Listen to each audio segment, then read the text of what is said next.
पापा, आप मेरी बात समझते क्यों नहीं हैं? एक बार मैं शहर में पूरी तरह से सेटल हो जाऊं, कोई अच्छा सा घर मिल जाए, तो मैं पक्का आपको अपने साथ शहर लेकर चलूंगा। अभी तो मैं खुद ही एक कमरे के घर में रहता हूं, वह भी किराए पर। तब तक आप कुछ टाइम के लिए और नौकरी कर लीजिए ताकि मुझे भी थोड़ी पैसों से मदद हो। पर बेटा, मुझसे अब ज़्यादा काम नहीं होता है। मालिक भी कह रहे थे कि वह अब मेरी जगह किसी और को रख रहे हैं। मेरा शरीर भी अब जवाब दे चुका है।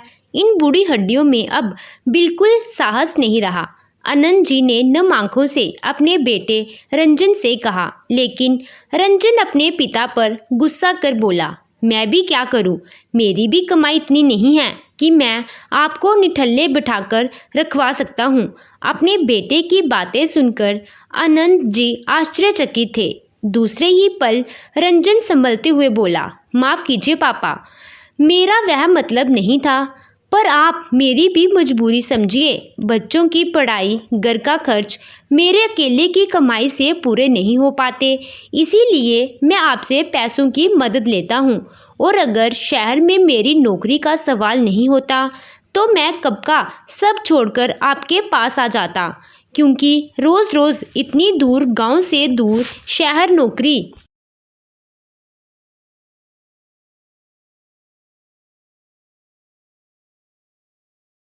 करने जाना संभव नहीं है। बस कुछ ही दिनों की बात है, फिर मैं आपको भी अपने साथ शहर ले चलूँगा। और मेरे मालिक ने कहा है कि वह कुछ महीनों बाद मेरी सैलरी डबल कर देंगे। पर तब तक आप मेरे साथ चलने की जिद छोड़कर यहीं चौधरी जी के पास नौकरी कीजिए। और कुछ चीज़ की कमी है यहाँ पर आपको। चौधरी जी आपको नौकर नहीं, अपने घर का सदस्य ही मानते हैं। उनके बच्चे आपको कितना मान सम्मान देते हैं। रंजन ने अपनी जवान में शहद घोलते हुए बहुत प्यार से अपने पिता को समझाते हुए कहा, पर बेटा, मुझसे पूरे दिन में बस एक दो काम ही हो पाते हैं। पर मालिक फिर भी मुझे पूरी पगार देते हैं। वह मुझे अच्छा नहीं लगता। मैं अब इन लोगों पर बोझ बनता जा रहा हूँ, तो मुझे बड़ी शर्मिंदगी होती है। इसीलिए कह रहा था कि तू मुझे अपने साथ ले। आनंद जी ने बड़ी उम्मीद से अपने बेटे की आंखों में देखते हुए अपने मन की बात कही। रंजन अपने पिता पर चिल्लाकर बोला, पापा, आप मेरी बात समझते क्यों नहीं हैं? या फिर जानबूझकर समझना ही नहीं चाहते? आपको अपने बेटे की मजबूरी समझने से ज़्यादा अपने मालिक की भावनाओं की कदर है। अपने बेटे के मुंह से ऐसी बातें सुनकर आनंद जी स्तंभ रह गए। उन्हें समझ ही नहीं आ रहा था कि उन्होंने ऐसा क्या कह दिया जो रंजन को इतना गुस्सा आ गया।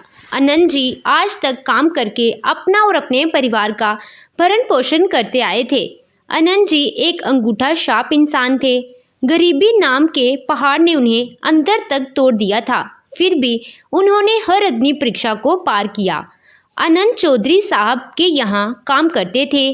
चौधरी साहब भी बड़े ही नेक दिल इंसान हैं। उन्होंने कभी भी आनंद जी को अपने घर का नौकर नहीं समझा। उनके घर का हर सदस्य आनंद जी से प्रेम करता था। रंजन की माँ बेटे को जन्म देते ही इस दुनिया से चल बसी थी, तो आनंद जी ने ही बेटे को पाल पोस कर बड़ा किया था। बेटे की नौकरी लगने के बाद भी वह अपनी पूरी तनख्वाह बेटे के पास शहर पहुंचा देते थे। लेकिन अब कुछ महीनों से उनकी तबीयत कुछ ठीक नहीं चल रही थी। इस बार बेटा जब उनसे मिलने आया था, उन्होंने बेटे से अपनी मन की बात कही कि रंजन उसे अपने साथ शहर लेकर चले। पर पता नहीं क्यों अपने पिता की बात सुनकर वह भड़क उठा। आवाज़ सुनकर वहां चौधरी साहब भी आ गए और रंजन से कड़क लफ्ज़ों में बोले, रंजन, यह क्या तरीका है अपने पिता से बात करने का? क्या यही संस्कार हैं? तुम्हारे पिता से इस तरह से बात करते हैं? चौधरी साहब को अपने सामने देख रंजन सिकपका गया और मन में सोचने लगा कि अगर मेरी मंशा उन्हें पता चल गई तो सारी योजनाएं सफल हो जाएंगी। और अपने आप को अच्छा साबित करता हुआ बोला, बाबूजी पर इसलिए नाराज़ हो रहा हूँ चाचा जी कि वह अपना ध्यान ही नहीं रखते। उनकी तबीयत आजकल खराब रहती है, दवाई नहीं लेते। मुझे बस शहर में रहते हुए भी दिन रात बाबूजी की ही फिक्र लगी रहती है। रंजन ने चौधरी साहब के सामने अच्छा बेटा बनने का दिखावा करते हुए कहा। चौधरी जी मुस्कुराते हुए बोले, अच्छा यह बात है, बड़ा अच्छा लगा बेटा अपने पिता के प्रति तुम्हारा प्रेम देखकर। वह रंजन की असलियत समझ ही नहीं पाए, बल्कि आनंद जी अपने बेटे का यह रूप देखकर आश्चर्यचकित थे। रंजन ने तो उनकी दवाई के बारे में कुछ कहा ही नहीं था, वह तो उनको कुछ महीने और यहाँ काम करने के लिए कह रहा था। रंजन की नज़र जैसे ही अपने पिता पर पड़ी तो वह डरकर उन्हें आंखें दिखाने लगा कि उसके पिता कहीं चौधरी साहब को बता ना दे कि वह ज़बरदस्ती उनके काम करवाने के लिए उन्हें मजबूर कर रहा है। इसीलिए रंजन ने जल्दी से बात का रुख बदलते हुए कहा, चाचा जी अब आप ही बताइए, मैं कुछ गलत कह रहा हूँ? मैं तो पिता को अपने साथ चलने के लिए कह रहा था, पर उन्होंने कहा वह आप लोगों को छोड़कर जाना ही नहीं चाहते। मैंने उनकी बात मानते हुए उनसे कहा, ठीक है आप यहीं रहे, मैं आपको अपने साथ चलने के लिए नहीं कहूँगा, पर आप अपना पूरा ध्यान रखिएगा। लेकिन वह मुझे कहने लगे, तुम्हें मेरे बारे में सोचने की ज़रूरत नहीं है, मेरे मालिक और मालकिन मेरा बहुत ध्यान रखते हैं। पिता की बातें सुनकर मुझे बुरा लगा, मैं उनका बेटा हूँ, उनकी तकलीफ़ देखकर मुझे बहुत तकलीफ़ होती है और पापा मुझे पराया समझते हैं, इसीलिए उनकी बात सुनकर मुझे थोड़ा गुस्सा आ गया था और कोई बात नहीं है। अरे आनंद जी, तुम्हें तो खुश होना चाहिए कि तुम्हारा बेटा तुम्हारा इतना ध्यान रखता है, वरना आजकल के बेटे तो बुढ़ापे में अपने माँ बाप को छोड़कर चले जाते हैं और कभी पलटकर उनकी तरफ नहीं देखते। और तुम्हारा बेटा हर महीने तुमसे मिलने आता रहता है, तुम्हें तो खुशी खुशी उसके साथ चले जाना चाहिए और तुम बेटे के साथ जाने से मना कर रहे हो तो बेटे को तो गुस्सा आएगा ही। चौधरी साहब मुस्कुराते हुए बोले। चौधरी साहब की बातें सुनकर रंजन घबराया कि कहीं उसका ही दांव उस पर उल्टा ना पड़ जाए। अगर पापा ने सबको चौधरी साहब के सामने बता दिया और पापा को मेरे साथ भेज दिया तो बहुत बड़ी मुश्किल खड़ी हो जाएगी, उसके घर में तबाही मच जाएगी। जहां आते समय उसकी पत्नी ने उसे धमकाते हुए कहा था कि अगर वह अपने गंवार पिता को यहाँ लेकर आए तो वह उसी वक्त सब कुछ छोड़कर मायके चली जाएगी।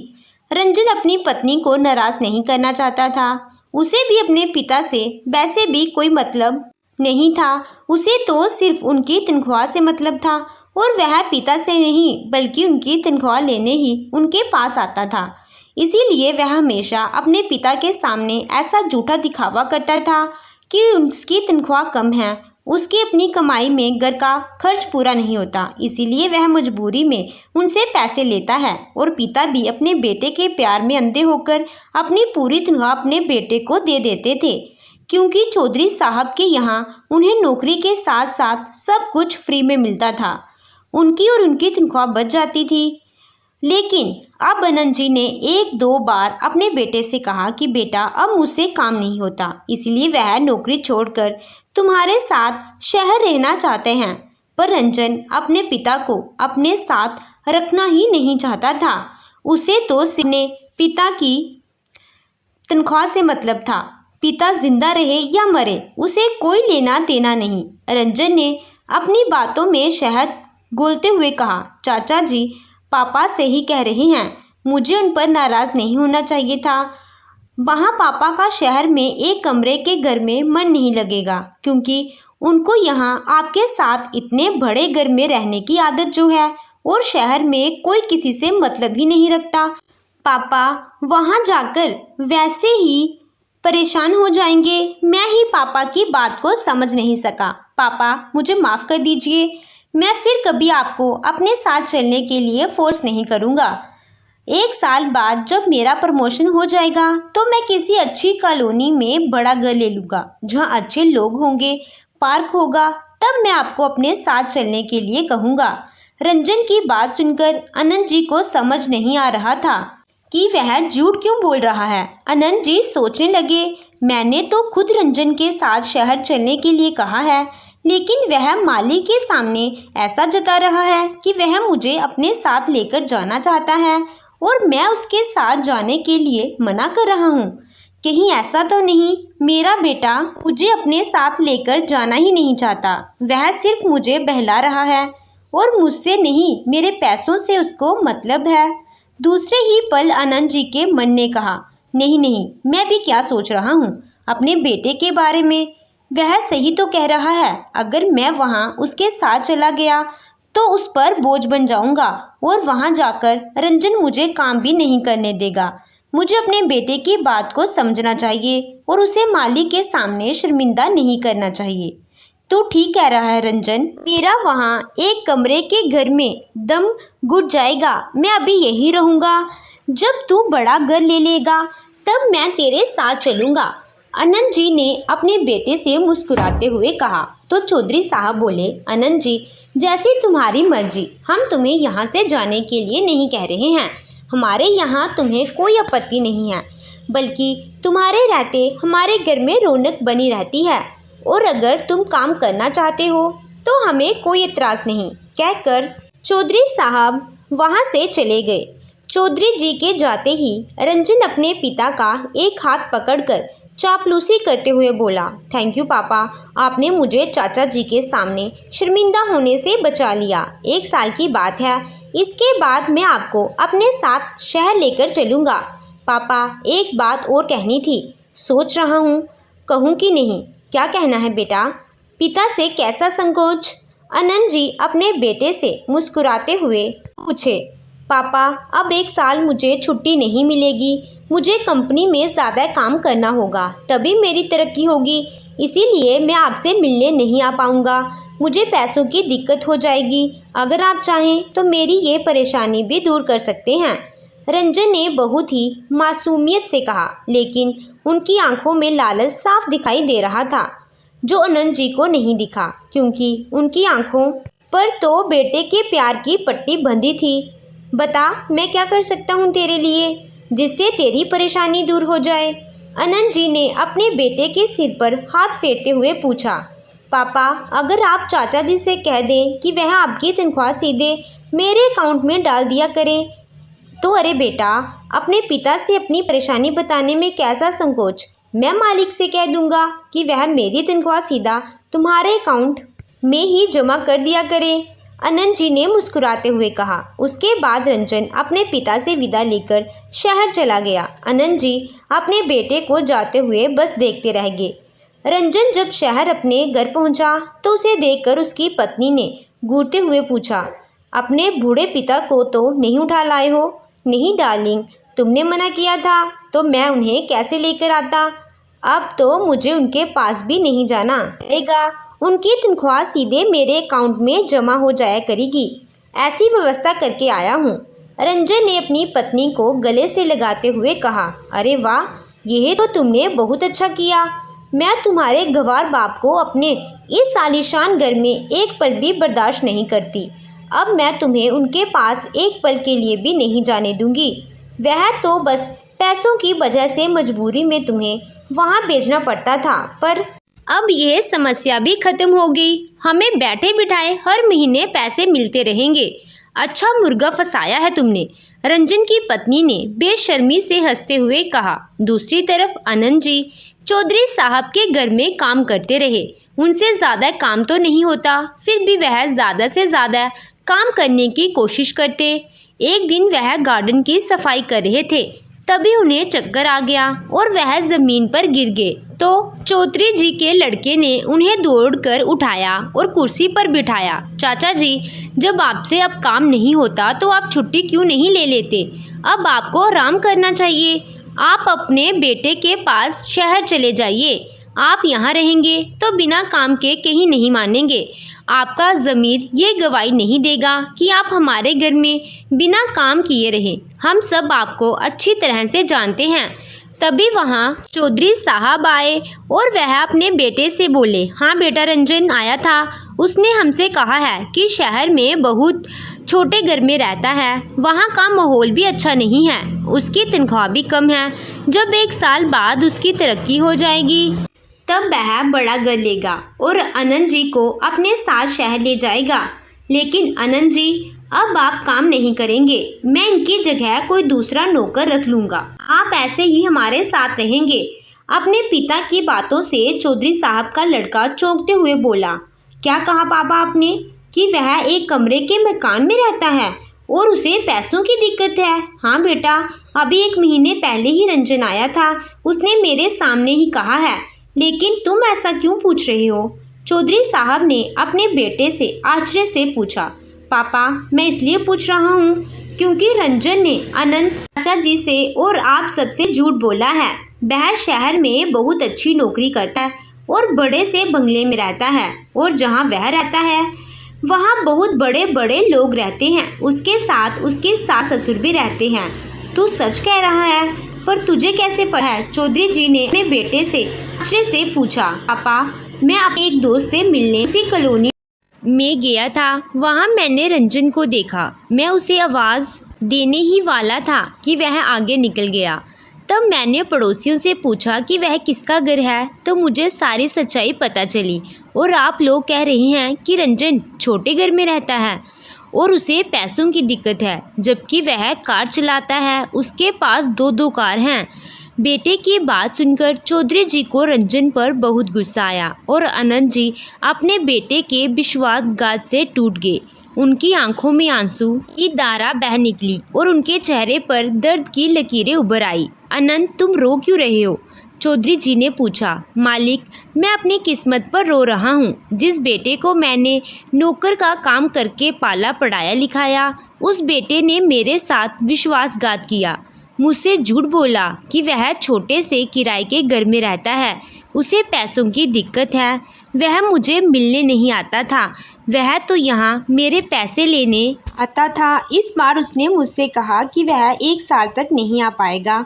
मैं अपनी तनख्वाह मालिक से कहकर उसके अकाउंट में जमा करवा दिया करूं। मालिक, उस दिन वह मुझ पर गुस्सा इसलिए कर रहा था कि मैं उसे कह रहा था कि वह मुझे अपने साथ लेकर चले, लेकिन वह अपने साथ मुझे रखना ही नहीं चाहता। उसे तो सिर्फ मेरे पैसों से प्यार है। अनंत जी की आवाज़ में दर्द दिखाई दे रहा था और वह फूट फूट कर रोने लगे। नंजन इतना नीचे गिर जाएगा, मैंने सपने में भी नहीं सोचा था, चौधरी साहब ने गंभीर लहज़ों में कहा। अनंत जी रोते हुए बोले, मालिक, मैं अब कहाँ जाऊँगा? मुझे अपने घर के किसी कोने में शरण दे दीजिए। मुझसे जितना काम हो पाएगा मैं करूँगा। मुझे तनख्वाह भी नहीं चाहिए, बस 2 वक्त की रोटी दे दिया करना। अनंत जी ने उनसे विनती करते हुए कहा। चौधरी जी ने अनंत जी के हाथों को थामते हुए कहा, अनंत, तुम जब तक चाहो हमारे साथ रह सकते हो, हमें कोई दिक्कत नहीं है। वैसे भी हमने तुम्हें कभी इस घर का नौकर नहीं समझा। अनंत जी ने भी अब सोच लिया था कि यही उनका असली परिवार है और अब वह बेटे के झांसे में नहीं आएंगे। अनंत जी ने अपने बेटे के अकाउंट में पैसे डालने से भी इनकार कर दिया। पैसे अकाउंट में न आने पर बेटे ने अनंत जी को कई फ़ोन किए, लेकिन उन्होंने एक बार भी रंजन का फ़ोन नहीं उठाया। जब अनंत जी ने फ़ोन नहीं उठाया तो रंजन सीधा पिता के पास पैसे लेने पहुंचा, लेकिन अनंत जी ने बेटे की बेरुखी से जवाब देते हुए कहा, मैंने भिखारियों को अब खैरात देनी बंद कर दी है। तुझ जैसी स्वार्थी औलाद पाने से अच्छा होता है कि भगवान मुझे कोई औलाद ही ना देता। अब तेरा मेरा रिश्ता ख़त्म, मर गया है तू मेरे लिए। आज के बाद मुझे फ़ोन करने की ज़रूरत नहीं करना। रंजन सकपकाता हुआ बोला, यह क्या बोल रहे हैं पापा? बेटे को और झूठ बोलता देख अनंत जी से अब और बर्दाश्त नहीं हुआ और उन्होंने तड़ातड़ रंजन के 2 थप्पड़ जड़ दिए। बंद कर अपना यह नाटक, मुझे सब पता चल गया है। और क्या कहा था तूने कि तेरे पास पैसे नहीं हैं? बहुत बुरी हालत है तेरी। अपने सास ससुर को पाल सकता है, लेकिन अपने बूढ़े पिता के लिए तेरे घर के किसी भी कोने में जगह नहीं है। अगर इतनी ही तुझे पैसों की भूख है तो अपने सास ससुर से बोल, वह कमा कर देंगे तुझे। तूने जो मेरे साथ किया है, देखना कल को तेरी औलाद भी तेरे साथ वैसा ही करेगी। और इस लाचार बाप की बद्दुआ है यह तेरे लिए, और बुजुर्गों की बद्दुआ कभी खाली नहीं जाती, क्योंकि तूने जो गुनाह किया है वह माफ़ी के काबिल नहीं है। अपने पिता के कहे शब्दों से रंजन अंदर तक कांप गया। उससे उसका भविष्य उसकी आंखों के सामने दिखाई देने लगा और गिड़गिड़ाते हुए अपने पिता के पैरों में गिर पड़ा। पापा, ऐसा मत बोलिए, मैं अपने किए पर शर्मिंदा हूँ। मुझे माफ़ कर दीजिए पापा, एक मौका दीजिए मुझे प्रायश्चित करने का और मेरे साथ चलिए। लेकिन अनंत जी ने बेटे की एक न सुनी और उसे वहाँ से निकाल दिया। रंजन चुपचाप वहाँ से लौट आया। वह खुद अपनी ही नज़रों में आज गिर चुका था। घर जाकर जब रंजन की पत्नी ने पूछा कि उस बुढ़े ने पैसे क्यों नहीं भेजे, कहीं मर तो नहीं गया बुढ़ा, उस दिन रंजन से बर्दाश्त नहीं हुआ और उसने अपनी पत्नी को 2 थप्पड़ जड़ दिए और चिल्लाता हुआ बोला, तुम्हारे लालच की वजह से मैंने अपने भगवान समान पिता को खो दिया, जिन्होंने माँ के जाने के बाद मुझे कभी माँ की कमी महसूस नहीं होने दी थी। मेरे सपने पूरे करने के लिए उन्होंने अपनी पूरी ज़िंदगी दूसरे के घर में नौकर बनकर गुजार दी। कहकर रंजन फूट फूट कर रोने लगा। इतने में रंजन की सास बोली, तुम्हारी हिम्मत कैसे हुई मेरी बेटी पर हाथ उठाने की? चुप रहिए आप, शर्म नहीं आती? अपने दामाद के घर में ऐश करते हुए आप लोगों के लिए मैंने अपने पिता को ठुकरा दिया, लेकिन बस अब और नहीं। कान खोलकर सुन लो तुम दोनों, अभी के अभी अपना सामान बांधो और निकलो यहाँ से, और अपनी इस नालायक बेटी को भी लेकर जाइए, मुझे किसी की ज़रूरत नहीं है। रंजन की पत्नी द उल्टा पड़ता देखकर गिड़गिड़ाकर उसके पैरों में पड़ गई, लेकिन रंजन ने तीनों को घर से बाहर निकाल दिया और सब कुछ बेचकर चल पड़ा अपने पिता के पास।